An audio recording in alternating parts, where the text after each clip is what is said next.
Sometimes in my tears I drown, but I never let it get me down. So when negativity surrounds, I know someday it'll all turn around. Alright, so this is the one wall that Caesar built in like a week or something to prevent the Helvetians from going through Gaul. And as you can see here, Caesar, he's built this frickin' wall.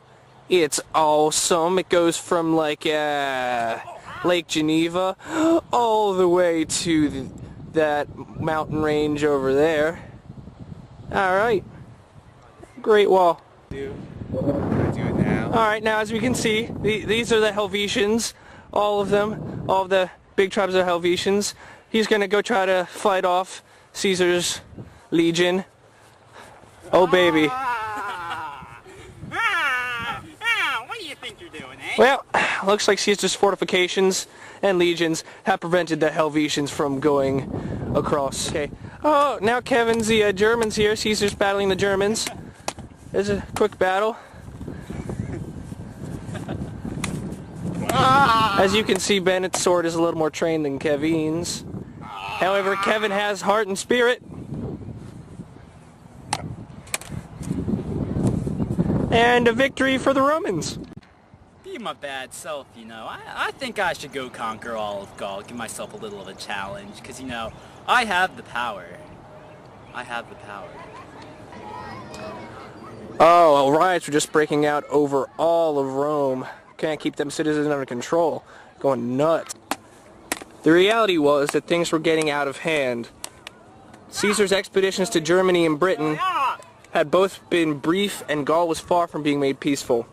His first expedition to Britain had failed to achieve any results.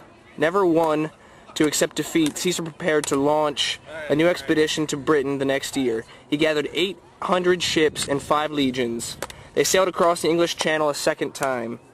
But the victories in Britain were not sweet. Plutarch, a Roman historian, tells us that the islanders were so miserably poor that they had nothing worth taking. When he found himself unable to put such an end to the war as he wished, he was content to take hostages from the king and to impose a tribute, and then quitted the island. Caesar's return to Gaul from Britain was a period of deep personal crisis, and he's a pansy. Why? Why did 2.5 Men have to get canceled? It's such a great show.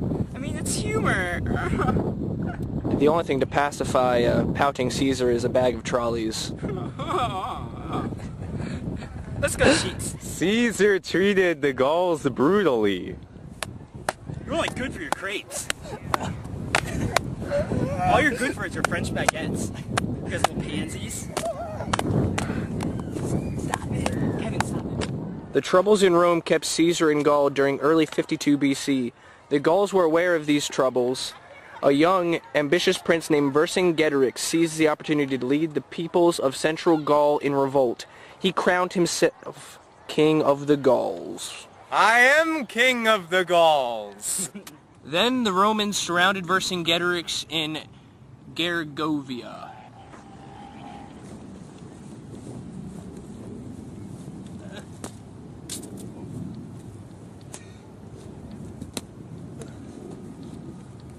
The Romans suffered heavy losses. This was their first defeat they had suffered in Gaul.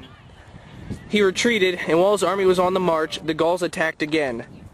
Then Caesar challenged Vercingetorix in Alesia, a strongly fortified town.